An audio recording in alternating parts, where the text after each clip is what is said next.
Capítulo 3. Más acerca del alcoholismo.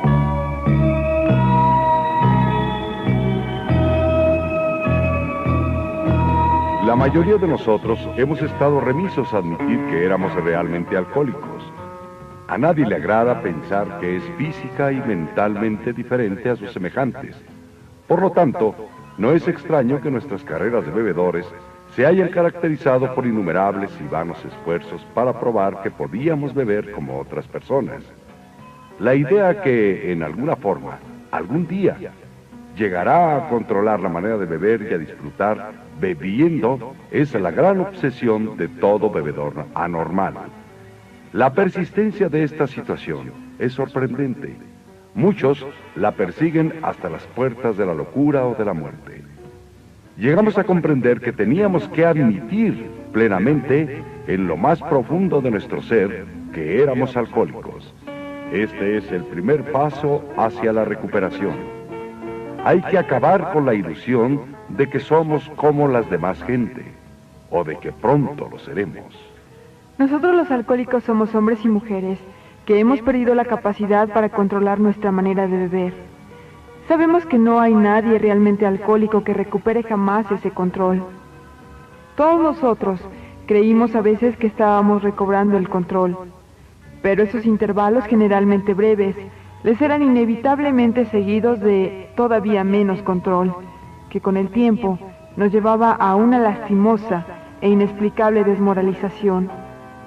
Unánimemente, estamos convencidos de que los alcohólicos de nuestro tipo padecemos de una enfermedad progresiva.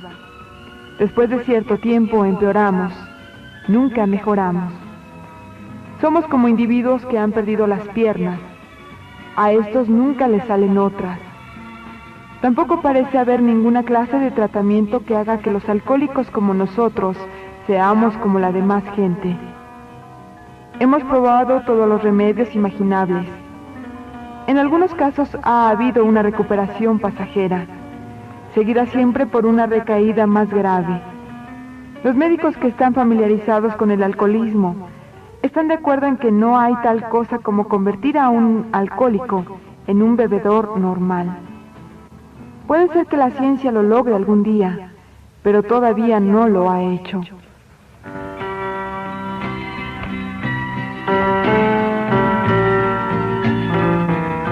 No obstante todo lo que podamos decir, muchos que realmente son alcohólicos no van a creer que pertenecen a esta clase. Tratarán, a base de toda clase de ilusiones y de experimentos, de convencerse a sí mismos de que son la excepción a la regla y que por consiguiente que no son alcohólicos. Si cualquiera que está demostrando incapacidad para controlarse con la bebida puede dar una vuelta completa y beber como un caballero, nos descubrimos ante él. Solo Dios sabe lo que hemos hecho durante tanto tiempo para beber como otras personas. Estos son algunos de los métodos que hemos probado. Beber únicamente cerveza, limitar el número de copas, nunca beber solo, nunca beber por la mañana, beber solamente en casa, nunca tener bebida en casa, nunca beber durante las horas de trabajo, beber solamente en fiestas, cambiar una clase de licor fuerte por otra, beber solamente vinos naturales, prometer renunciar al empleo si nos volvemos a emborrachar en el trabajo, hacer un viaje, no hacer un viaje, jurar para siempre, con o sin solemnidad, hacer más ejercicio físico, leer libros conducentes a la inspiración, ir a fincas de salud y sanatorios, aceptar voluntariamente ser internados en asilos. Podríamos prolongar la lista hasta el infinito. No nos gusta decirle a un individuo que es alcohólico, pero tú mismo puedes diagnosticarte rápidamente. Entra al bar más cercano y trata de beber en forma controlada. Trata de beber y dejar de hacerlo bruscamente. Haz la prueba más de una vez. No tardarás mucho en poder decidir. Si eres honrado contigo mismo, puede valer la pena sufrir una gran temblorina. Si con esto te das cuenta cabal de tu condición, aunque no hay manera de comprobarlo, creemos que pudimos haber dejado de beber al principio de nuestras carreras de bebedores. Pero la dificultad está en que son pocos los alcohólicos que tienen suficiente deseo de dejar de beber, mientras todavía les queda tiempo para hacerlo. Hemos oído de algunos casos en que individuos con señales definidas de alcoholismo y debido a un irresistible deseo de hacerlo, pudieron dejar de beber por un largo periodo.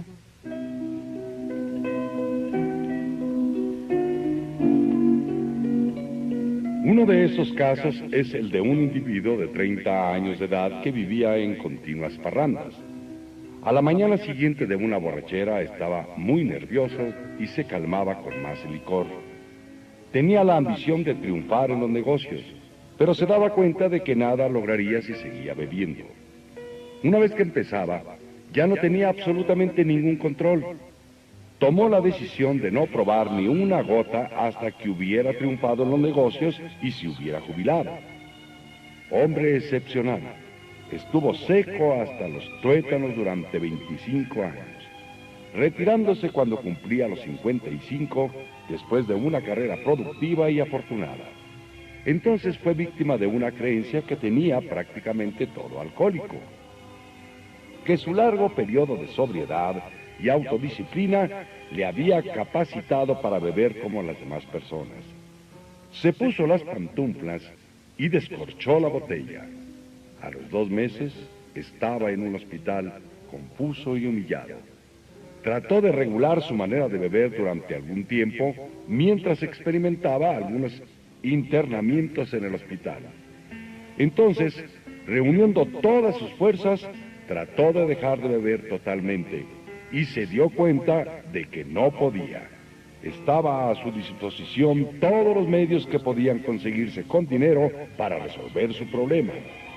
Todas las tentativas fallaron. A pesar de que, al retirarse de los negocios, era un hombre robusto, se desmoronó rápidamente y murió 4 años después. Este caso encierra una lección importantísima. La mayoría de nosotros hemos creído que si permanecíamos sobrios por bastante tiempo, después podríamos beber normalmente. Pero aquí tenemos el caso de un individuo que a los 50 años se dio cuenta de que estaba exactamente donde había quedado a los 30. Hemos visto esta verdad demostrada una y otra vez. Una vez alcohólico, alcohólico para siempre. Comenzando a beber después de un periodo de sobriedad, al poco tiempo estamos tan mal como siempre. Si estamos haciendo planes para dejar de beber, no debe haber reserva de ninguna clase, ni ninguna idea oculta de que algún día seremos inmunes al alcohol. La experiencia del individuo antes citado puede inclinar a los jóvenes a pensar que es posible dejar de beber a base de fuerza de voluntad, tal como él lo hizo. Dudamos de que muchos puedan hacerlo porque ninguno querrá dejar de beber, y será muy raro el que lo haga, debido a la peculiar característica mental que ya se habrá adquirido. Algunos de los de nuestra agrupación, individuos de 30 años de edad y aún menos, habían estado bebiendo durante pocos años, pero se encontraron en una situación tan desesperada como la de los que habían estado bebiendo durante 20 años. Para estar gravemente afectado, no es necesario que uno haya estado bebiendo durante mucho tiempo, ni que beba tanto como lo hicimos algunos de nosotros. Esto es particularmente cierto en las mujeres. Las potencialmente alcohólicas a veces se vuelven verdaderamente tales y en unos cuantos años su caso está muy avanzado. Ciertas bebedoras, que se sentirían gravemente ofendidas si se les llamara alcohólicas, se sorprenden de su incapacidad para dejar de beber. Nosotros, que estamos familiarizados con los síntomas, vemos un gran número de alcohólicos potenciales entre los jóvenes en todas partes. Pero trata de hacer que ellos lo vean. Mirando al pasado, nos damos cuenta de que habíamos seguido bebiendo muchos años después del momento en que nos hubiera sido posible dejar de hacerlo, a base de nuestra fuerza de voluntad. Si alguien duda de que ya haya entrado en este peligroso terreno, que haga la prueba de apartarse del licor durante 1 año.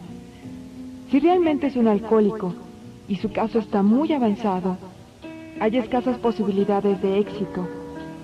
Al principio de nuestra época de bebedores, hubo ocasiones en que permanecimos sin beber por un año, o más tiempo, para después transformarnos en serios bebedores. Pese a que uno pueda dejar de beber por un periodo considerable, puede ser, sin embargo, un alcohólico potencial. Creemos que pocos de los que sientan el llamamiento de este libro pueden permanecer sin beber aún durante un año. Algunos estarán borrachos al día siguiente de haber hecho sus resoluciones, la mayoría de ellos en unas cuantas semanas. Para los que no pueden beber con moderación, el problema consiste en cómo dejar de hacerlo totalmente. Nos suponemos desde luego que el lector quiere dejar de beber. El que la persona que está en esas condiciones pueda dejar de beber sobre una base no espiritual depende del grado en que haya perdido el poder de elegir entre beber o no beber. Muchos de nosotros creíamos que teníamos mucho carácter. Existía siempre el tremendo apremio de dejar de beber. A pesar de esto, nos resultaba imposible hacerlo. Esta es la característica desconcertante del alcoholismo. Tal como lo conocemos, esta total incapacidad para dejar la bebida sin importar lo mucho o lo grande de la necesidad de hacerlo. ¿Cómo podremos entonces ayudar a nuestro lector a decidir, a su propia satisfacción, si es uno de nosotros? El experimento de dejar de beber por un tiempo ayudará, pero creemos poder hacer un servicio más grande a los que padecen del alcoholismo y tal vez incluso a la profesión médica. Por lo tanto, describiremos algunos de los estados mentales que proceden a la recaída en la bebida, porque obviamente este es el punto crucial del problema. ¿Qué clase de pensamiento predomina en el alcohólico que repite una y otra vez el desesperante experimento de la primera copa? Los amigos que han razonado con él, después de una borrachera que lo ha llevado hasta el punto del divorcio o la bancarrota, se quedan desconcertados cuando lo ven ir directamente a la cantina. ¿Por qué lo hace? ¿En qué está pensando? Nuestro primer ejemplo es el amigo a quien llamaremos Jim. Este individuo tiene una esposa y una familia encantadoras. Heredó una lucrativa agencia de automóviles. Tiene una recomendable hoja de servicios de la Guerra Mundial. Es un buen vendedor y goza de simpatías generales. Es un hombre inteligente, normal hasta donde podemos ver, excepto por su índole nerviosa. No bebió hasta los 35. Al cabo de unos cuantos años, se ponía tan violento cuando bebía que hubo necesidad de internarlo. Al salir del asilo, se comunicó con nosotros. Le hablamos de lo que sabíamos acerca del alcoholismo y de la solución que habíamos hallado. Puso manos a la obra. Su familia se reunió nuevamente y empezó a trabajar como vendedor en el negocio que había perdido por sus borracheras. Todo marchó bien por algún tiempo, pero él dejó de engrandecer su vida espiritual. Para su consternación, se emborrachó media docena de veces en rápida sucesión. En cada una de estas ocasiones trabajamos con él, examinando cuidadosamente lo que había sucedido. Estuvo de acuerdo en que era un alcohólico y que su condición era grave. Sabía que se enfrentaba a otra estancia en el asilo si seguía bebiendo. Más aún, perdería su familia por la que sentía un gran cariño. Pese a todo esto, volvió a emborracharse. Le pedimos que nos dijera exactamente cómo había sucedido. Y esta es la historia.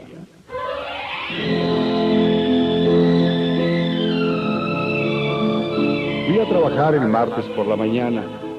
Recuerdo que me sentí disgustado porque tenía que ser vendedor en un negocio del que antes había sido dueño. Crucé unas palabras con el patrón, pero no fue nada serio. Entonces decidí irme al campo en mi automóvil a ver a un posible cliente.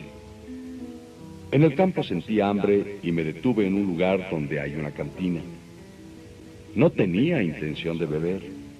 Solamente pensé en comerme un sándwich. También se me ocurrió que podía encontrar algún cliente en ese lugar ya conocido porque lo había frecuentado durante años.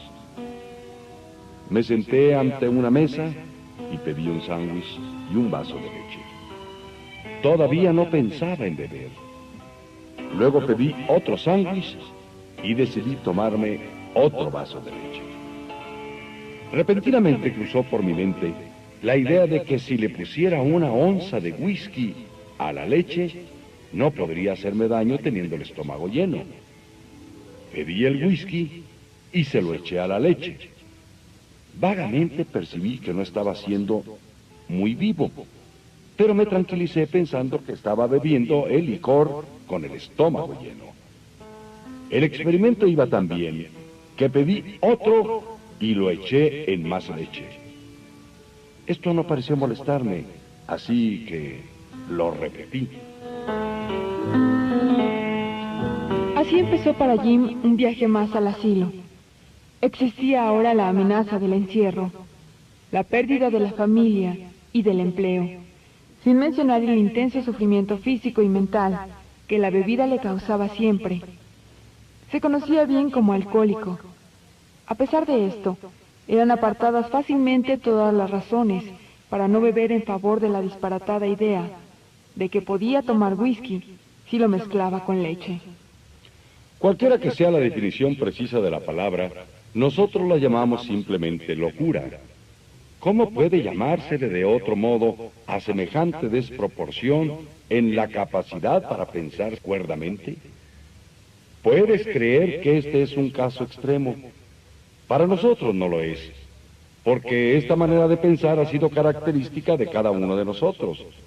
A veces hemos reflexionado más que Jim acerca de las circunstancias, pero siempre se produjo el curioso fenómeno mental de que, paralela al razonamiento cuerdo, corrió alguna excusa insanamente trivial para tomar la primera copa. Nuestra cordura no fue suficiente para frenarnos. La idea insana predominó. Al día siguiente nos preguntábamos, con toda seriedad y sinceridad, ¿cómo había podido suceder eso?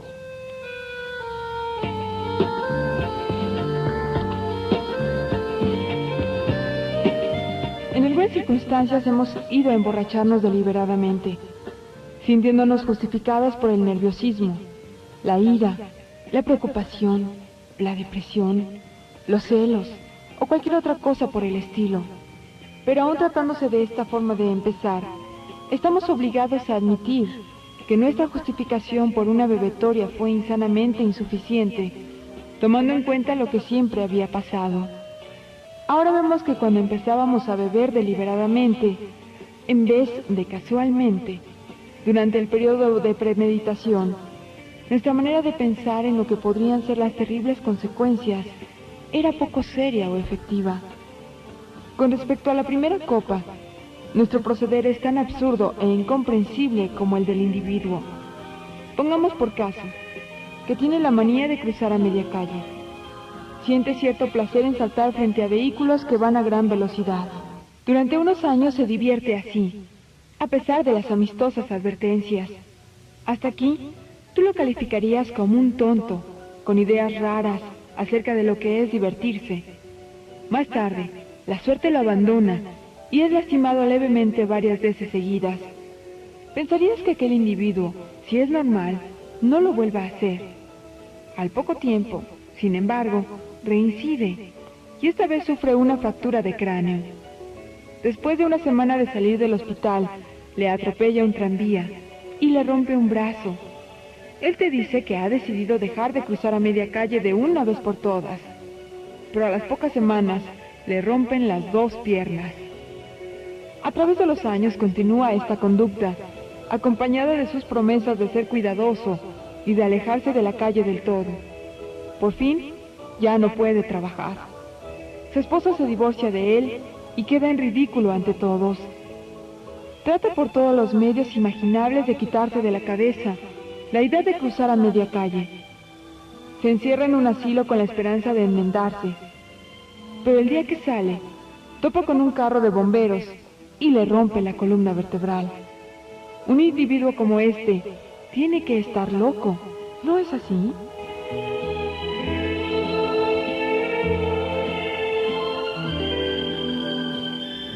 Puede parecerte que nuestra ilustración es muy ridícula, pero ¿es así? Nosotros que hemos tenido experiencias agobiantes, tenemos que admitir que si se sustituyera manía de cruzar a media calle por alcoholismo, la ilustración encajaría perfectamente en nuestro caso. Por muy inteligentes que hayamos demostrado ser en otros aspectos, en lo que concierne al alcohol, hemos sido extrañadamente dementes. Este es un lenguaje fuerte, pero ¿no es cierto? Algunos de ustedes estarán pensando, sí, lo que dices es cierto, pero no del todo aplicable. Admitimos que tenemos algunos de estos síntomas, pero no hemos llegado a los extremos que ustedes llegaron. Ni parece que llegaremos, porque nosotros nos comprendemos tan bien, después de lo que nos dijiste, que tales cosas no podrán volver a suceder. No hemos perdido todo en la vida por la bebida, y desde luego, no tenemos la intención de que así suceda. Gracias por la información. Eso puede ser cierto, si las personas que lo dicen no son alcohólicas, quienes, a pesar de estar bebiendo tontamente y con exceso, pueden moderarse porque su cerebro y su cuerpo no se han dañado como pasó con los nuestros. Pero el que es efectiva y potencialmente alcohólico, con casi ninguna excepción, será absolutamente incapaz de dejar de beber a base del conocimiento de sí mismo. Este es un punto que queremos enfatizar y reenfatizar para que les entre bien en la cabeza a nuestros lectores alcohólicos, así como se nos ha ido revelando a nosotros a través de la amarga experiencia. Pasemos a otra ilustración.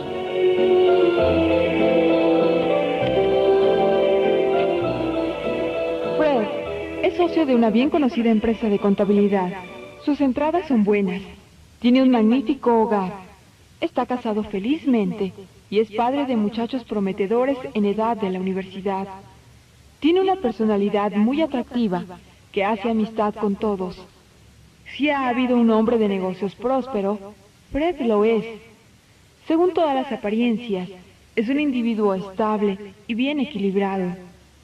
A pesar de todo esto, Fred es un alcohólico. Lo vimos por primera vez hace un año en un hospital, al que había ido a recuperarse de un tembloroso ataque de nervios. Era su primera experiencia de esa clase y estaba muy avergonzado de lo que le pasaba. Lejos de admitir que era alcohólico, se decía a sí mismo que había ido al hospital a descansar de sus nervios. El médico le indicó con firmeza que podía estar peor de lo que creía. Durante unos días se sintió deprimido por su condición. Tomó la resolución de dejar de beber totalmente. Nunca pensó que tal vez no lo pudiera hacer, a pesar de su carácter y su disposición. No creía ser un alcohólico, y mucho menos aceptaba un remedio espiritual para su problema. Le dijimos lo que sabíamos acerca del alcoholismo.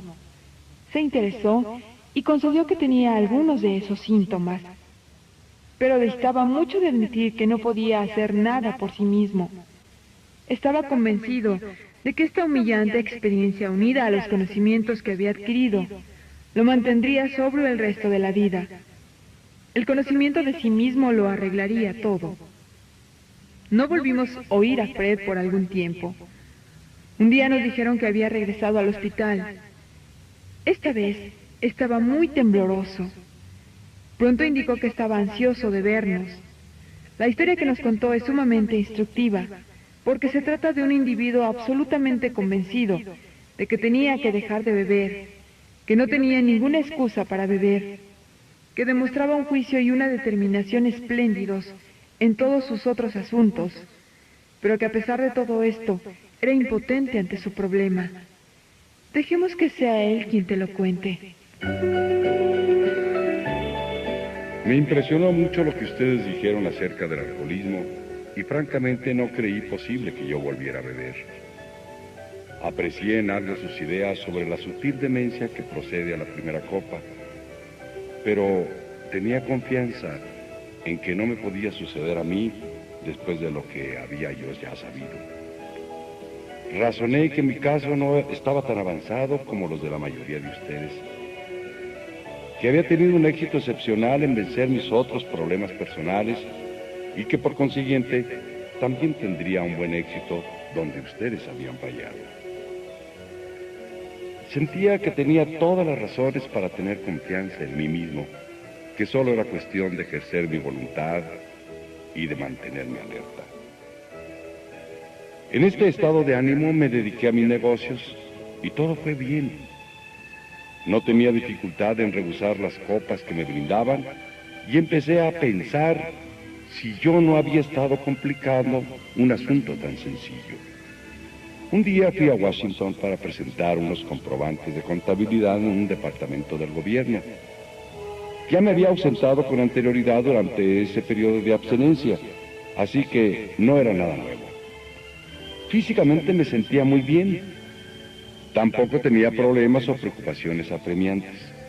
Mi negocio salió bien, estaba satisfecho y sabía que también lo estarían mis socios. Era el final de un día perfecto y no había ninguna nube en el horizonte. Me fui a mi hotel y me vestí despacio para ir a cenar. Al cruzar el umbral del comedor, me vino a la mente la idea de que sería agradable tomar un par de cócteles antes de la cena. Eso fue todo. Nada más. Pedí un cóctel y mi cena. Luego pedí otro cóctel. Después de la cena, decidí dar un paseo a pie. Cuando regresé al hotel, se me ocurrió que me sentaría bien un traguito antes de acostarme. Entré al bar y me tomé uno. Recuerdo haber tomado algunos más esa noche y bastantes el día siguiente. Tengo el recuerdo nebuloso de haber estado en un avión rumbo a Nueva York y de haber encontrado en el aeropuerto a un taxista muy servicial en vez de a mi esposa. Aquel taxista fue una especie de cuidador mío durante varios días. Poco sé de a dónde fui o de lo que oí o dije. Por fin me encontré en el hospital con un insoportable sufrimiento físico y mental. Tan pronto como recobré la capacidad de pensar, repasé cuidadosamente lo sucedido aquella noche en Washington. No solamente había estado desprevenido, sino que no había opuesto ninguna resistencia a la primera copa. Esta vez no había pensado para nada en las consecuencias. Había empezado a beber tan descuidadamente como si los cócteles fueran simples refrescos. Recordé entonces lo que me habían dicho mis amigos alcohólicos, cómo habían vaticinado que si tenía una mentalidad de alcohólico, el tiempo y el lugar se presentarían y que volvería a beber. Había dicho que a pesar de que opusiera resistencia, esta se derrumbaría por fin ante cualquier pretexto trivial para beber una copa. Pues bien, eso fue precisamente lo que pasó. Y algo más, porque lo que había aprendido acerca del alcoholismo no me vino a la mente para nada. Desde ese momento supe que tenía una mentalidad de alcohólico.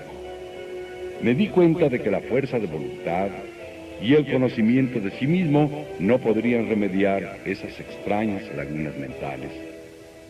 Nunca había podido comprender a las personas que decían que un problema los habían derrotado irremediablemente. Entonces lo comprendí. Fue un golpe demoledor.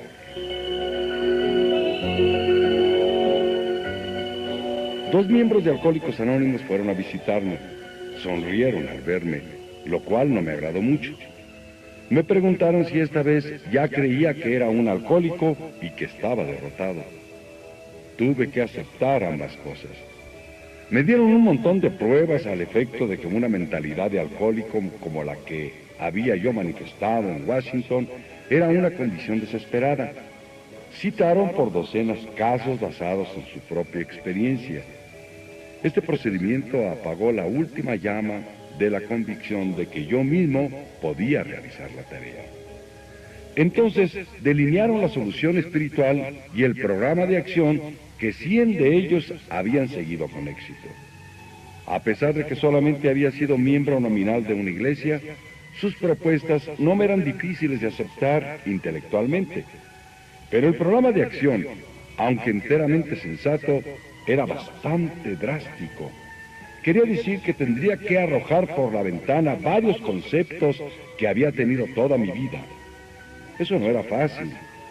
Pero en el momento en que me decidí a poner en práctica el procedimiento, tuve la curiosa sensación de que mi condición alcohólica se aliviaba, como resultó en efecto.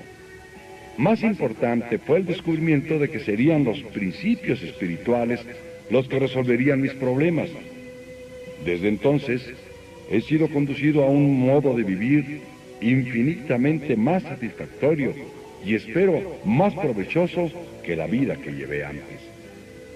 Mi antigua manera de vivir no tenía nada de malo, pero no cambiaría sus mejores momentos por los peores que tengo ahora. No regresaría a ella ni aunque pudiera hacerlo.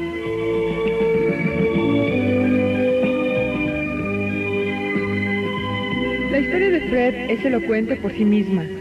Quisiéramos que les llegara a lo más hondo a miles como él. Él llegó a sentir solo los primeros dolores del tormento. La mayoría de los alcohólicos tienen que llegar a estar bastante destrozados antes de empezar a resolver realmente sus problemas. Muchos médicos y psiquiatras están de acuerdo con nuestras conclusiones. Uno de estos, miembro de la facultad de un hospital de renombre mundial, recientemente nos hizo la declaración siguiente. Lo que dicen ustedes acerca de la irremediabilidad general de la condición del alcohólico es, en mi opinión, correcto. En lo que respecta a dos de ustedes, cuyas historias he conocido, no me cabe ninguna duda de que eran 100% irremediables. Si se hubieran presentado como pacientes a este hospital, de haberlos podido evitar, no los habría aceptado. Personas como ustedes destrozan el corazón. Aunque no soy una persona religiosa, siento un respeto profundo por el enfoque espiritual en casos como los de ustedes. Para la mayoría de estos casos, prácticamente no hay otra solución. Una vez más insistimos en que, en ciertas ocasiones, el alcohólico no tiene ninguna defensa mental efectiva contra la primera copa, excepto en unos cuantos casos raros. Ni él, ni ningún otro ser humano puede proveer tal defensa. Su defensa tiene que venir de un poder superior.